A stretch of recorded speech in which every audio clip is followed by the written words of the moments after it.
Hello and welcome back everyone, it's time for the Promised Neverland chapter 51 review, and Jesus Christ, this chapter took some unexpected turns and I think I'm going to focus the review around that because Sangyu and Musica had some development and we were able to see just how they differ from each other since there was quite a big gap between them, like how they view their faith and things like that. So it's time for the kids to actually leave Sangyu and Musica. We pretty much knew that in the last chapter, but one thing that I don't think anyone could have imagined was the fact before they took the kids in, Musica and Sangyu did not view them as potential friends, but kind of the opposite in fact, since Musica did mention selling them back to the farms in order to make things better for themselves. I imagine she's talking about like better living conditions and such, but Sangyu says something very interesting, and this is where things got pretty crazy because he tells Musica, no, let's save them. And you know, under normal conditions, that would seem like a very nice thing to do, right? Except Sangyu didn't want to save them because he likes humans. That was nothing but a facade for him, since we learned that he actually wants them to increase their numbers. I imagine he's referring to reproduction because he is not actually against eating meat at all, but he does have his own pickiness, which we learn is that he wants to hunt his prey and that it has to be natural to the wild pretty much.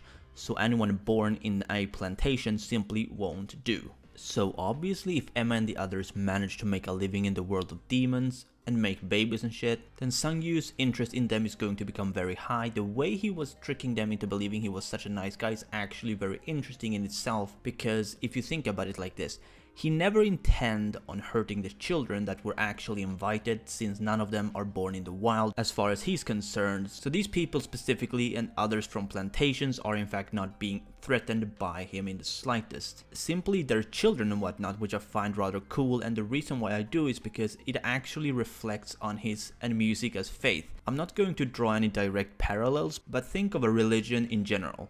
There are many branches to each and every religion, and their faith seems to be following that as well, and this thing with Sangyu confirmed that this was the case, since Musica did not view the situation like that at all. In fact, she was almost concerned at the fact that he seemed to like the idea of human meat. I mean, she wasn't surprised at this, which is kind of explained in the flashback, because even Musica originally intended to use these kids as nothing but a mean to improve her own quality of life, but once she came to know them, her view changed drastically. She even grew attached to them to the point of becoming friends with Emma in particular, but also growing very close to everyone else. Sangyu didn't really though. To him it was, as I said, a facade. He doesn't intend to hurt them, but that does not mean he likes them.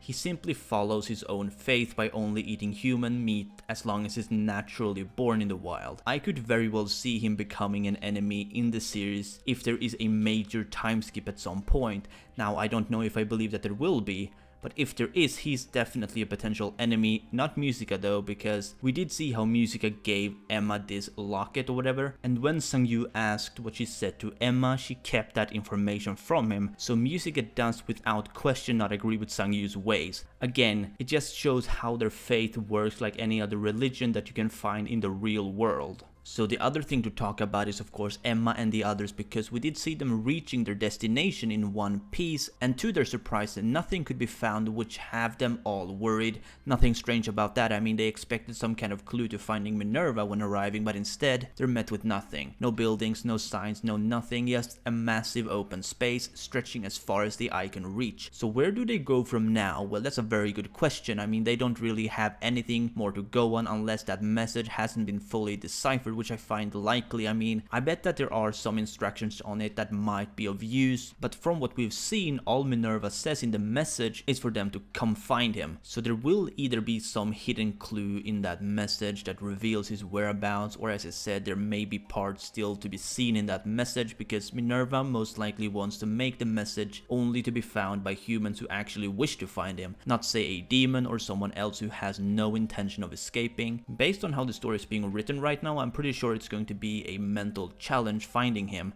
regardless of if it's through that pen or some other mean. One thing that's of course interesting is the locket that Musica gave to Emma, since she mentioned something called the 7 walls, and it doesn't seem to have been reached before getting to the coordinates, so it's going to be something that lies deeper, possibly on their way to the human world, since Musica did say that the world they seek lies beyond the 7 walls, so it could refer to a series of walls to keep escaped goods within their borders, but also to make make sure that nothing comes into their territory to ensure the promise that's been made between humans and demons. Some humans probably can travel across, like we do know that Minerva seems to have done it, so he may have a permit of some sort that allows him to send toys and things to people at the plantations, seeing as the people working the plantations don't seem to be concerned where these toys are coming from, so there is clearly an agreement on some level. But as we know, Minerva is secretly working on actually ruining the promise, most likely because he's against human farms. At least that's what I would bet my money on, but it could be something even more than just that. Anyway, with that said, I'll be ending the video here. Let me know what you think down below in the comments, and as always, if you did, please like this video if you enjoyed and subscribe if you're new to my channel. This has been your favorite host, Perm, and I'll see you soon.